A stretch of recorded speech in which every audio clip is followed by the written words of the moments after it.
Why were we rehearsing pandemics in 2019? I'm confused. The goal of the Event 201 exercise is to illustrate the potential consequences of a pandemic. And a rehearsal that went on before this whole shit is called Event 201. October 18th, 2019, this shit came out. It was ran by the Johns Hopkins University, which is in cahoots with Bill Gates, Melinda Gates Foundation. And this was a complete rehearsal. Welcome to Event 201. It began in healthy-looking pigs, months, perhaps years ago. A new coronavirus spread silently within herds. Gradually, farmers started getting sick. Infected people got a respiratory illness with symptoms ranging from mild flu-like signs to severe pneumonia. The sickest required intensive care. Many died.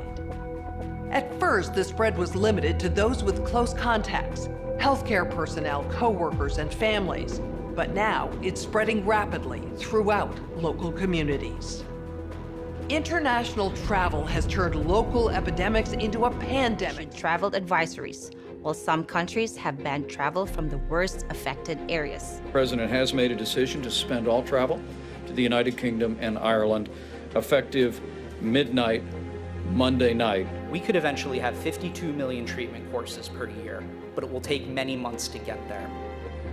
The experts say that a vaccine, even as accelerated as fast as possible, is still many months off. Countries are reacting in different ways as to how best to manage the overwhelming amounts of dis and misinformation circulating over the internet. Good evening and thank you for joining us. We are going to begin tonight with a dramatic surge in cases of the highly contagious Delta variant and what the Surgeon General is calling an imminent and insidious threat to America, vaccine misinformation. In related news, a significant demand for personal protective equipment like N95 masks and gloves are on the rise due to the pandemic. Now, as 3 cases of coronavirus came to the fore in India, the demand for N95 masks to prevent the deadly airborne virus has surged. And 65% of those polled are eager to take the vaccine, even if it's experimental. And a new poll has found the vast majority of Australians will take the jab. 72% of Aussies are prepared to roll up their sleeve, compared to 57% in America. This disease is proving more transmissible than SARS or MERS and about as contagious as influenza. Essentially, the cumulative number of cases is doubling every week. We seem, as was the case with B117, we seem to be following the pattern with the Delta variant, with a doubling time of about 2 weeks. Within 6 months, cases were occurring in nearly every country.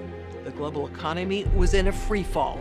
The GDP down 11%. So at 11.3%, that's the forecast for the economic shrinkage this year. It will be the greatest since the Great Frost of 1709. Economists say the economic turmoil caused by such a pandemic will last for years, perhaps a decade.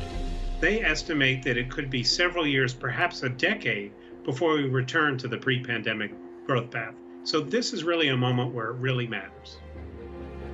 Hello, everyone. I'm Anita Cicero, Deputy Director of the Johns Hopkins Center for Health Security. And today I will be your Master of Ceremonies for Event 201. On behalf of our center and our partners, the World Economic Forum and the Bill and Melinda Gates Foundation, I'd like to extend a very warm welcome to our audience here in New York, as well as our larger virtual audience participating online today.